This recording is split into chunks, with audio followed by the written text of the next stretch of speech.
All right, I'm here with Dave from the Parlor Mob. Dave, thanks for taking the time today. Yeah, thank you. How are you, man? I know you're tired. You were just telling me you were driving all night, coming from Chicago, and I'm just curious. We were just talking about this. How do you do it, man? How do you keep it going? Painfully, We were in Chicago last night, and we had stuff to do earlier today in Toronto. So it was an 11-hour drive, and the border held us up for a while because we're, You like to do that at the border. Yeah, we're unscrupulous-looking characters, and we have a big trailer full of electronic things that they don't understand, and they held us up for a long time, searched through all our stuff, and so we were planning on getting here and having a few hours of sleep, but that didn't happen. So we just, charged. Talk to jackasses like me instead. No, yeah, this is fine. I'm happy to be here, sitting in the immigration office, trying to, that was rough. At least I got a shower and stuff. So. All right, sweet, man. Which is my other question is how do you do it without the showers? But we don't have to get into that. Yeah, I mean we're greasy and we wear hats and rock and roll. Yeah. So Dogs is out, and let's start there. Normally I wouldn't really ask about an album, what you decided to call the album, but I kind of have to with this album because it's so important, right? Yeah.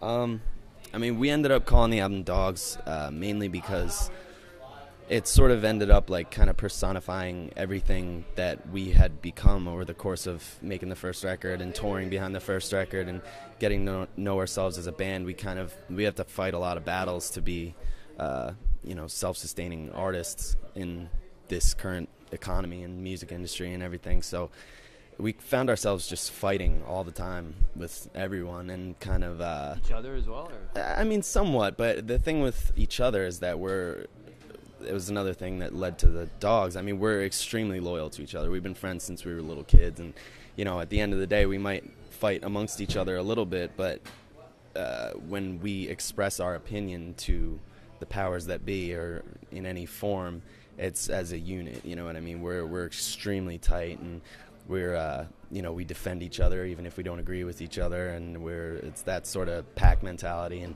there was all sorts of other things that played into it as far as emotional context, there's different things like Dogs of War and pack dogs, things like that we just kind of, it really just felt right. It felt right, yeah. And it was sort of a joke here and there, of course, when we first started talking about it, yo dog, but spell it D-A-W-G. Yeah, we shied away from that, but I mean, it does take on a real meaning for us, you know what I mean? It's sort of the same thing as the Parlor Mob, the band name. It's like that gang mentality we've always had. We always kind of feel isolated, and we roll together and we do everything together, and we're always stuck together. So, Into the Sun was the first song that people got to hear off the record, and continuing on that theme, is that sort of the mission statement, I guess, for you guys?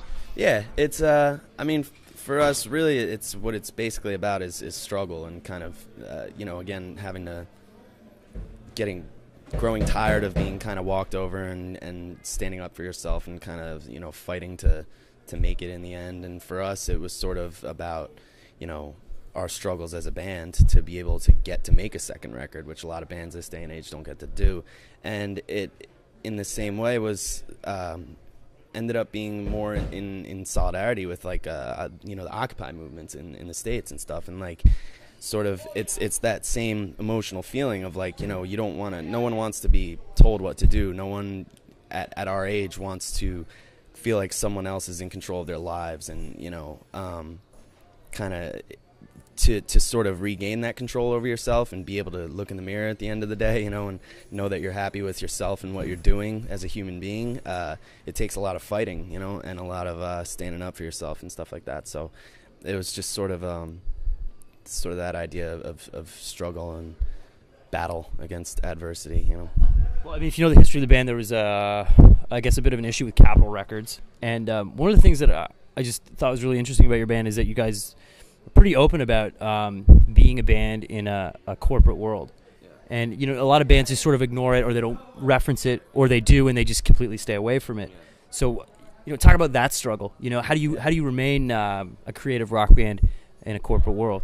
I mean, it's a huge part of who we are. It's you know, I mean, we don't feel the need to kind of lie to anyone or fake it for anyone. I mean, it's, you know, Roadrunner Records is owned by Warner Brothers, and they're, you know, it's a huge mega corporation, and we're a small band, and, you know, we have to battle to get things done our way, and we have proponents, you know, within the companies and stuff like that. But I mean, it's just like anyone who works for any corporation, you know what I mean? You don't really I work for one as well. Yeah, you know, you don't necessarily want to. Everyone wants to be self-sustaining and kind of, you know, independent, but it's a struggle, you know. And for us, it's and it's not necessarily, you know, our record label. There's great people who work there, and there's people who really Dean.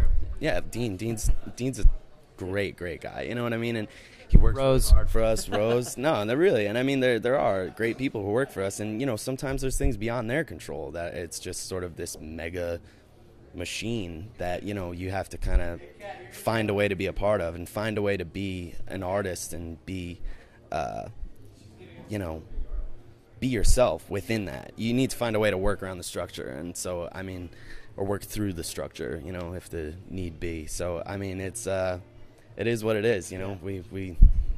We're always fighting, you know. Well, I mean, especially it's just interesting if you listen to the music you make.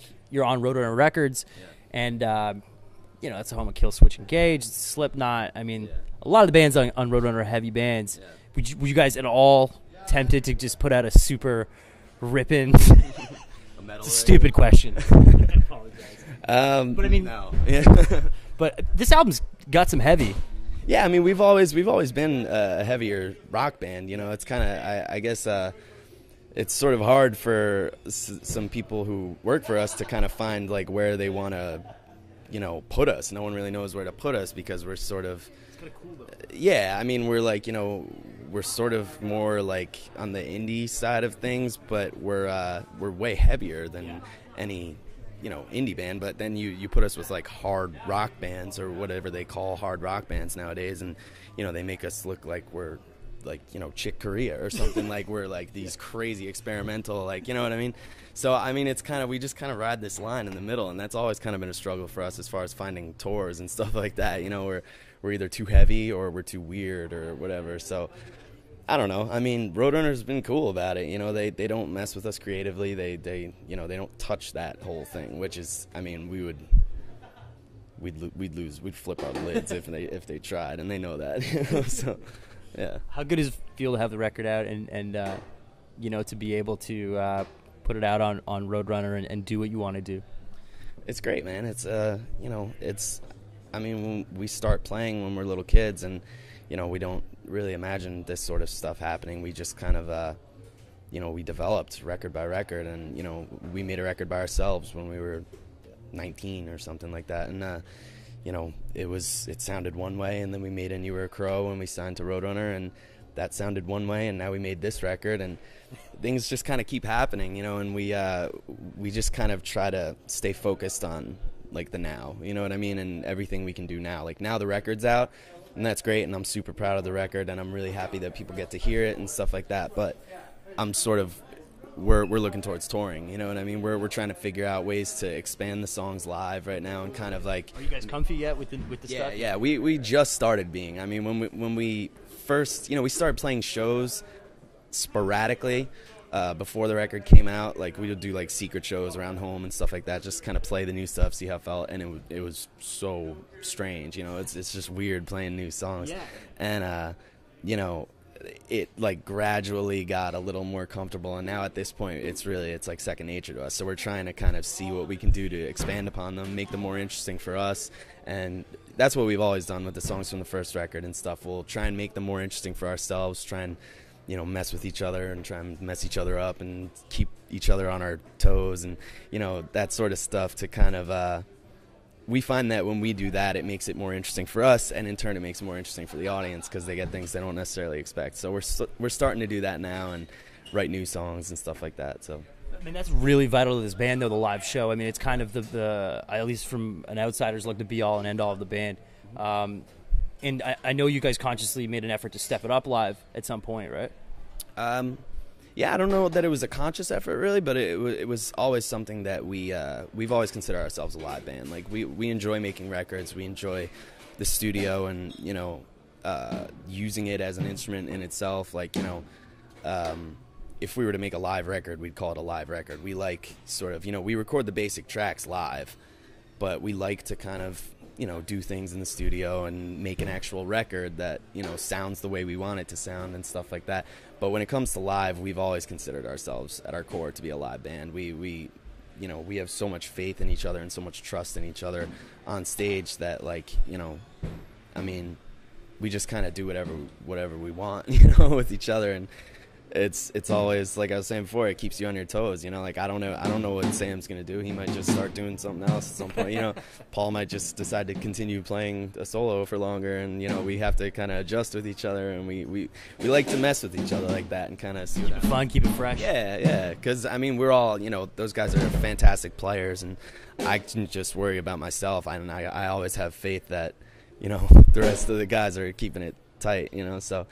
We're definitely a live band primarily. You mentioned Crow, and that album. A lot of people said sounded like Led Zeppelin. Yeah. Two questions: Are you sick of that comparison? And on the flip side of that coin, how awesome is it to be compared to Led Zeppelin? Because they're arguably the best rock band of all time. So yeah, we never took it as an insult. It was always, we didn't try to make a record that would sound like a Zeppelin record. We didn't. I personally, I never had a phase where I liked classic rock in my life. I never, we were doing all this stuff in the UK for Classic Rock magazine. We had all these people all over the place. You guys are a classic rock revival band. It's great. And I'm I don't want to be a dick, but I'm not really. Maybe, if you, thank you, but I just never saw us that way. So it's I know that they're trying to be complimentary, but I also, to me, it's kind of I guess the cop out sort of, you know what I mean? But you're always going to be compared to something. Yeah. So if you're going to be compared to something, they're a great band, Like I said, I never was super into them, but they're one of the greatest bands of all time, sure. So it doesn't upset me. I don't really care. Yeah. We don't pay attention. Could be worse bands. Yeah, they're not saying we sound like Creed or something. that would be awful. Piss me off. Yeah. What did you listen to? Growing up, what did you get into when you were back in Jersey? I started my first real band that I was in love with was Nirvana. I was young and I was first starting to play guitar, and it was just. It was life-changing for me, and I know that's sort of a stereotypical phrase to say that something changes your life, but it literally changed my life, and the way that I looked at music and being a guitarist and being a songwriter and stuff like that. So were you playing at that time? Yeah, my first band ever was just a 3-piece, grungy crap band. I was in 3rd grade. I'm sorry, I don't mean to keep cursing. I don't know. Swear, dude, it's all good. Okay.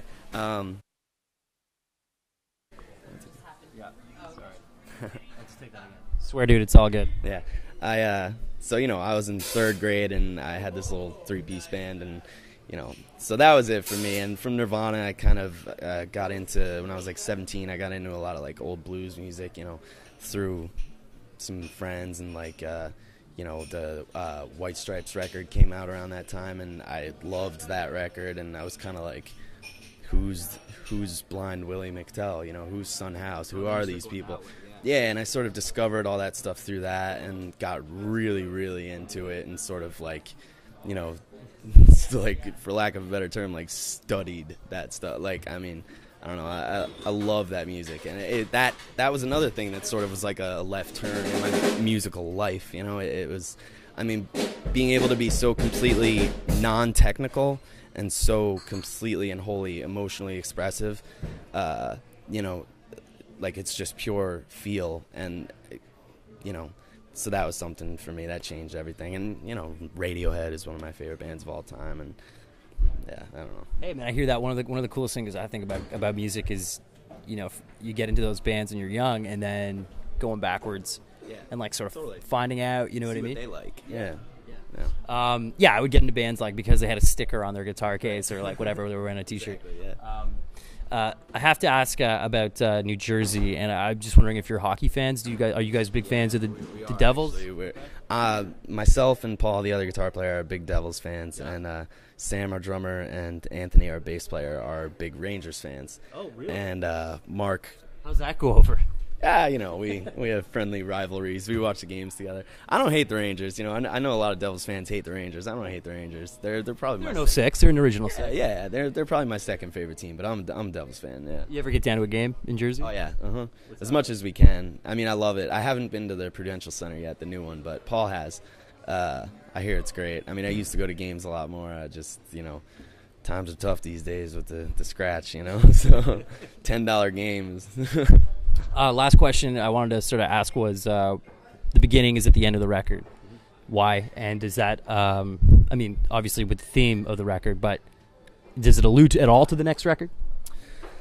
That's a good question. No is the simple answer. It's not like a, intentional thing for the next record. But for us, it's more, we wanted to end the record with sort of, that song to us is kind of, it's like a mission statement, There's a lot of different themes throughout the record, but that song is kind of, through the chorus and the lyrics and the music and stuff, it's kind of, it's just a statement of like who we are and, what we've gone through, how we feel, and this is what we are and this is what we're doing, and it's something new. And, there's this philosopher that I like who said that the mission in everyone's life should be to end up as something different than what you were in the beginning, and I think that applies to our band.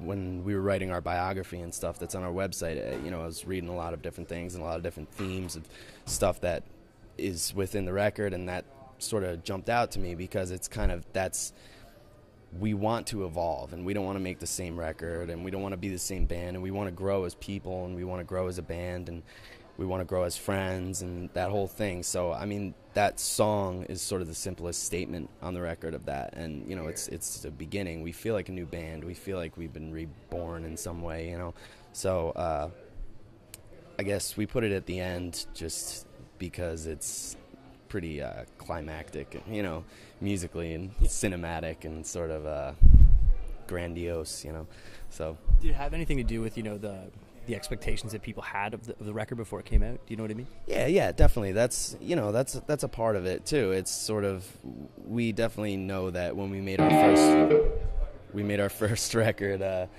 that people would kind of expect the second one to sound a certain way, and it goes back to that whole thing of people thinking we're a classic rock band, We knew that there was anyone who thought our first record was like the greatest record of all time was probably going to hate Dogs, So it's kind of like, sorry, this is, that was who we were and this is who we are, and hopefully you like it. We're the same people, we're the same band, but, we've grown. It's like you have a high school yearbook picture or something, That's who you were, you know what I mean? There's no need to be embarrassed of it, you got to love yourself, but it's not who I am anymore, you know what I mean? Life goes on. Yeah, you got to change. You got to continue to grow as a person, and us as a band. So, yeah, it was kind of, if you don't like it, then, whatever, it's who we are, Well, you're supposed to swear again. Yeah, fuck you. Dude, Dave, thanks for your time, man. No, thank you very much, man. Appreciate it.